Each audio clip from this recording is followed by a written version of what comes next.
Hello everybody, this is Gregory with How I Lost Over 100 Pounds and have kept it off for 30 plus years, where there should be no hesitancy in your weight loss and in your weight maintenance. Today we're going to talk about the importance of accumulating habits, good habits, virtue habits, as opposed to vice habits, vis-a-vis weight loss and weight maintenance. Now before I begin, if you need help with weight loss, contact me through the Clarity FM link found here in the episode notes. Also check out my website, which has hundreds of articles and recipes, my 2 books, which you can find on Amazon, my movie podcast, The Cinema Rag, if you like movies, which you can find on Apple and Spotify. Rate and review it, please. And if you appreciate my content, there is a link for PayPal. Now, what do I mean by the accumulation of habits?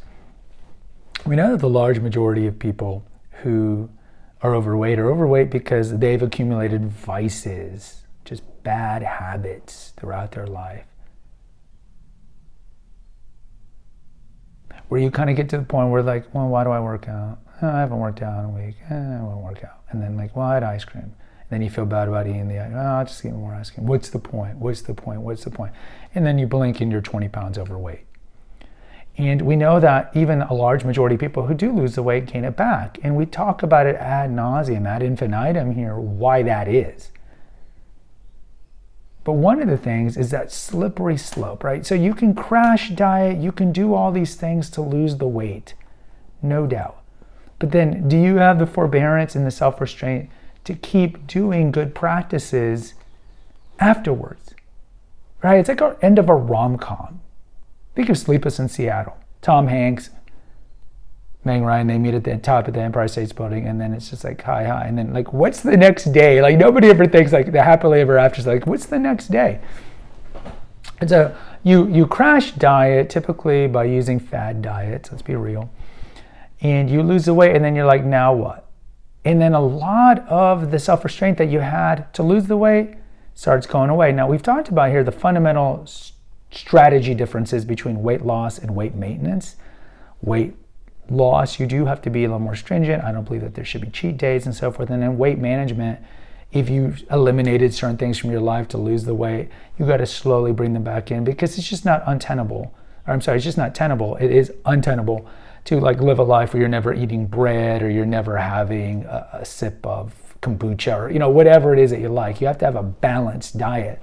And it's possible to do that once you've disassociated emotions from food, once you've done the deep work to have an ordered relationship with food, look at the trauma in your life and so forth, then you can pretty much eat anything because you're not eating things in excess. But until then, it's the little things. It's the little things of virtue and vice. So you lose the weight. And then you're like, well, now I can eat this cookie. And then every day, oh, I guess I can eat desserts every day. And then every day it's just now that's the new habit. You see this with alcohol, right? Oh, I had a stressful day. I'm going to drink a glass of wine. And then next day I got to drink a glass of wine, and then it becomes a habit. And so it's almost like an emotional crutch where like you can't unwind unless you have a glass of wine. So you developed this vice without really knowing you developed a vice, but it's undermining not just sobriety, but your health, because we know alcohol is a class 1 carcinogen, even if you're drinking 1 glass of wine a day. You stay up later to watch Netflix. You're getting that second serving of a bag of Cheetos or whatever it is. It's these little incremental habits, these vices that you start doing. And this is why they tell you, let's flip it around, let's look at the virtues. This is why they tell you, make your bed, dress well, work out, pray daily, these good things, because they built the habit. And how do you do a habit? How do you get a habit? You do it daily to the point where I don't need to think about it and it's something that I like to do.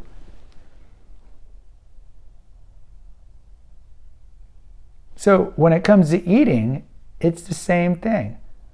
When you make the habit to choose blueberries over white cake, day in, day out, it almost after time becomes automatic. But when you're choosing the white cake over the blueberries over a matter of time, it just becomes automatic. See, that's the thing. And that's why every day weight loss and weight maintenance is 1,000 little steps where you're creating a new habit, whether it be a good habit or a bad habit. And I can't tell you how many people I know in my life who lost the weight and then they gain it back, slowly gain it back, because they don't realize this. They're not cognizant of it daily, how they're making these little poor decisions that ultimately show off on the waistline. And just like when people are losing weight, it's those little decisions. Yes, I know it's cold outside, but I'm still going to go running. Yes, I know I had a really emotional day, but you know what? I'm still going to eat blueberries over white cake. Little choices that build the habit to the point where it's like, of course I'm going to make my bed. Of course I'm going to eat blueberries. It's like, now you don't even think it. So again, weight loss, weight maintenance, a lot of it is psychological. It's all psychological because the mind controls the eating, controls the exercise, controls the stress control, controls the sleep, all these things. Guys, post in the comments. I'd love to hear from you. Hit the notification, subscribe, and share button. Until next time, take care, God bless, and pray.